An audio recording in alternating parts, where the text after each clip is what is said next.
Pakistan cricket at its best. 1 minute down, next minute up.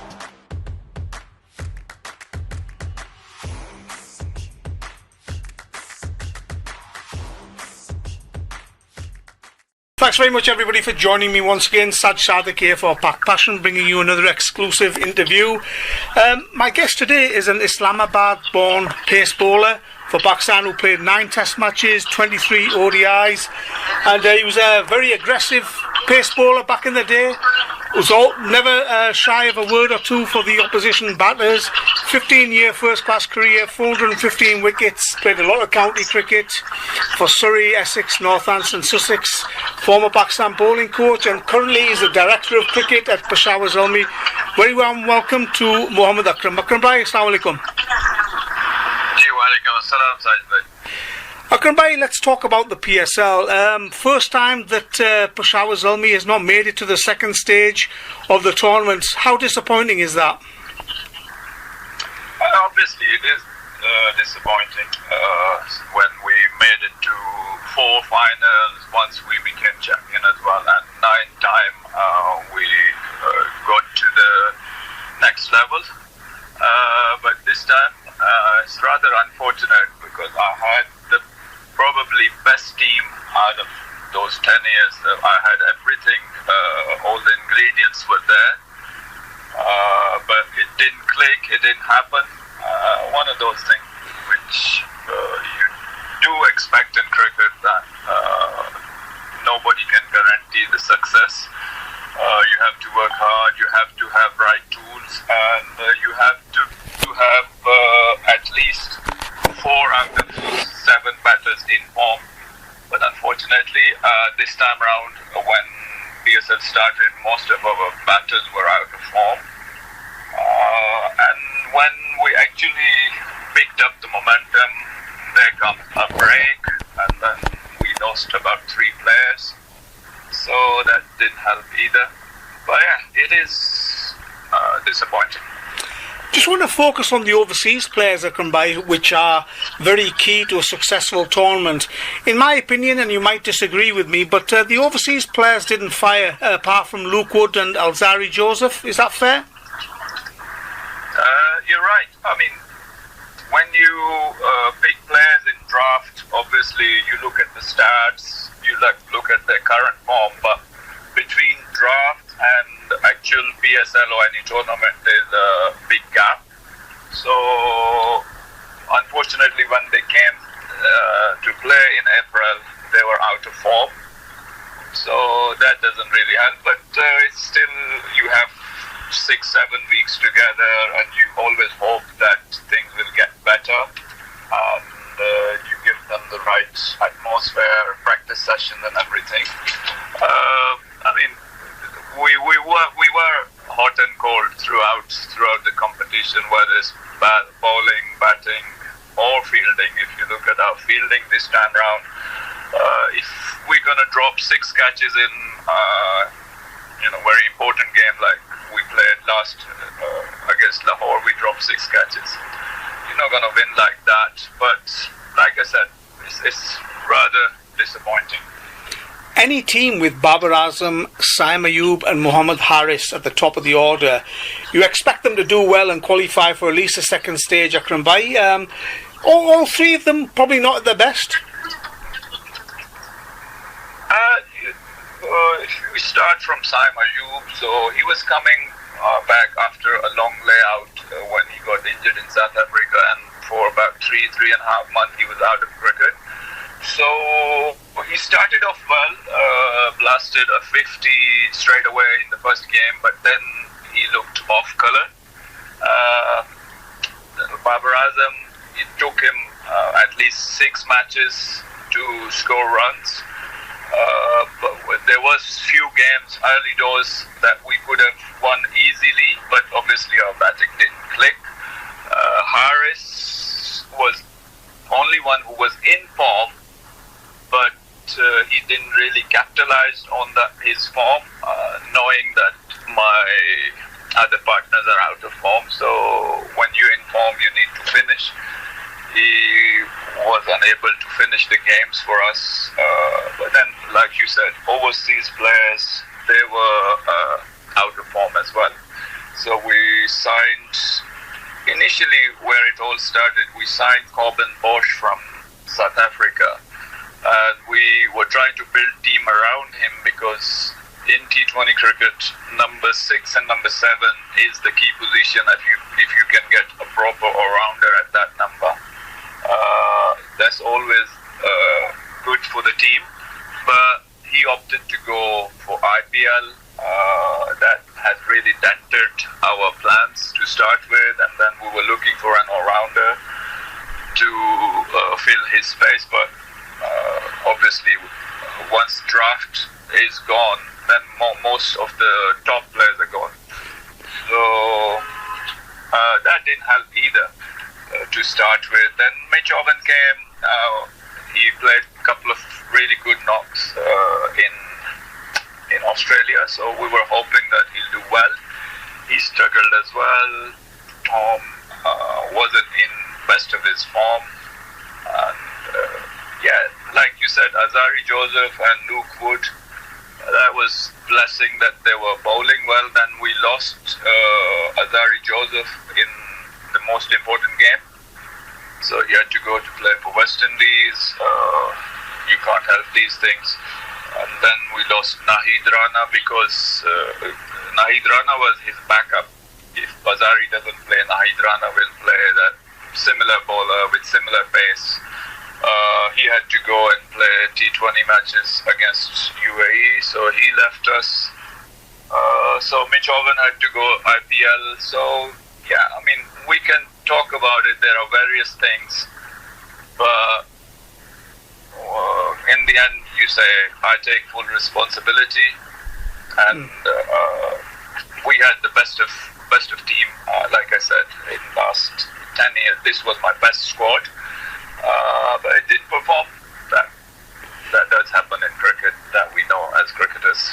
Akram, just on the IPL topic there, losing 2 players to the IPL, that must be really frustrating, isn't it? I mean, I know Bosch has been sort of banned for 1 year from playing in the PSL, but as a coach, as somebody running the team, that must be very, very disappointing. It is, but you can't really do anything about these things. You can't stop them.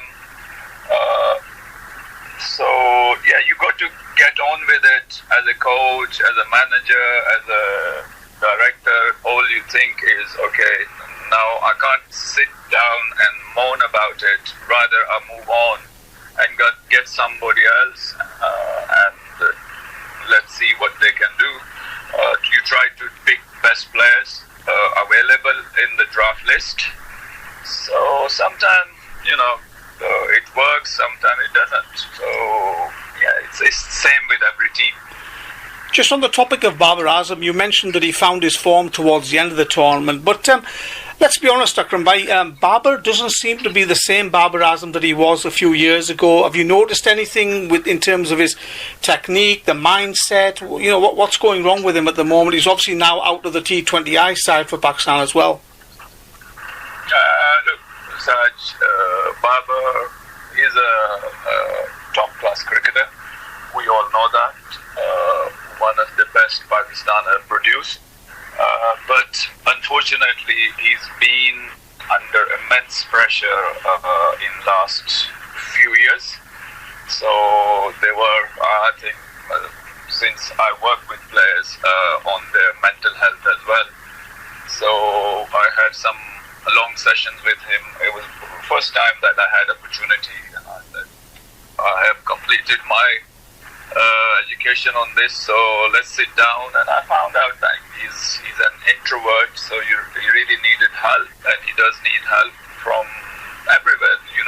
As a player, you need support. Sometimes you think someone is a very strong person, but they need help. So all media, fans, and other internal and external pressure. So it's not always easy to handle that. when you're not in best of form. So your best form is that when you can answer your critics with your bat. So he was going through that dip. So especially in Zamamul Haq, Mushtaq Ahmad, James Foster, we were all surrounding him and trying to help him, even if when he wasn't doing so well, we knew that he's a class act and he is Pakistan's future as well. Like if he is doing well, Pakistan does well. So we will try to help him as well. So everybody tried to help him. In the end, he regained his form. He played a couple of good knocks, and I hope he can continue that. But like I said, everyone needs some space, some help at times. So he's human. He's been scoring a lot of runs. Now his 30s and 40s, people don't accept.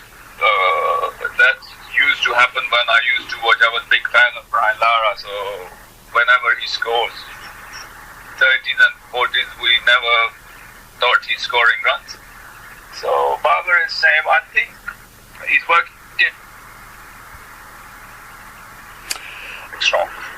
Yeah, Akram, regarding Ali Raza, as a former fast bowler yourself, you must be delighted to see a young prospect like him bowling fast and bowling well. Absolutely. He's a budding cricketer.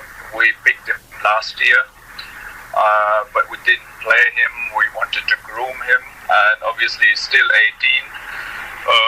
He has all the ingredients and everything what it takes to become a top class fast bowler. It's just how we can look after him from here on, and how we want to groom him, and how we're going to monitor his workload if he's playing for domestic teams or for some stage for Pakistan. How we're going to take him from here. But yes, outstanding prospect available for Pakistan. Javed Afridi has mentioned on social media that major changes are coming to Peshawar Zalmi. Any idea what they are, Akram Bhai?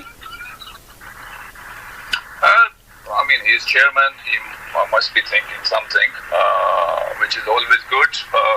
We always review our seasons every year. So we haven't sat down yet. We will be sitting down soon.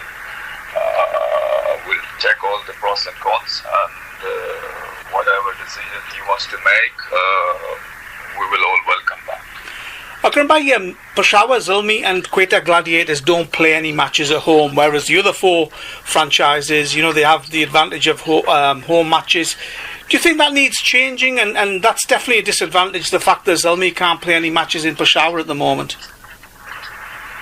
Yeah, I mean, our fans are starving to see all the superstars in front of them in Peshawar. This time round, we were very close to getting a game or two scheduled in Peshawar, but unfortunately, in the end, the stadium wasn't 100% ready. So we hope that we can get that next year, but they've been waiting for last 10 years. So now I think it's about time when we should play. Even Quetta, since Quetta don't have their home ground, like proper stadium, but Peshawar does have two stadiums available. So yeah, it is difficult. It is difficult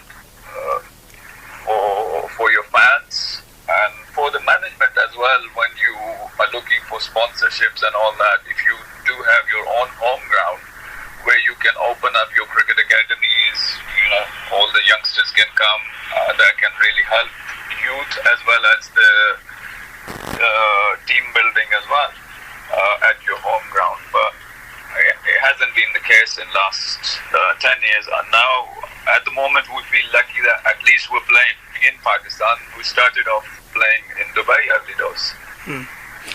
And you've been involved with the PSL for many years, Akram Bhai, with the Peshawar Zalmi. How do you see it growing as a tournament? Do you think the standard has improved for the tournament? PSL has always been very competitive. no matter what, if you ask any foreign players, even they will tell you that PSL is the most competitive league, where the local bowling strength is very good. Normally, most teams pick foreign batsmen, and not all of them score runs here fluently like they do in other leagues. So standards are really high. There's no doubt about it. All 6 teams, they pick their teams very carefully.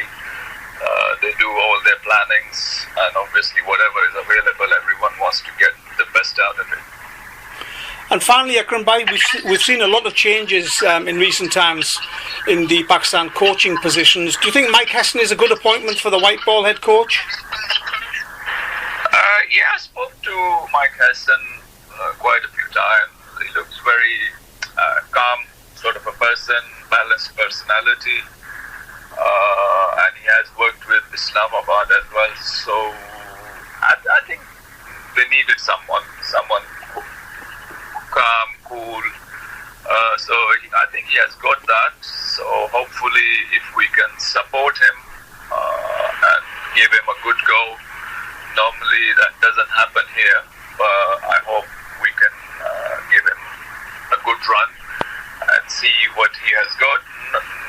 No one has got any injection that they will inject and team will start performing. It's a process we have to follow, and it will be same with Mike Hesson, that he has to follow the process, and we all as Pakistanis and PCB should support him. Akram Bhai, really appreciate your time. Many thanks for your honest views on the PSL, Peshawar Zalmi and Pakistan cricket. Really appreciate that. Thank you. Thank you, Sajid Bhai. No worries.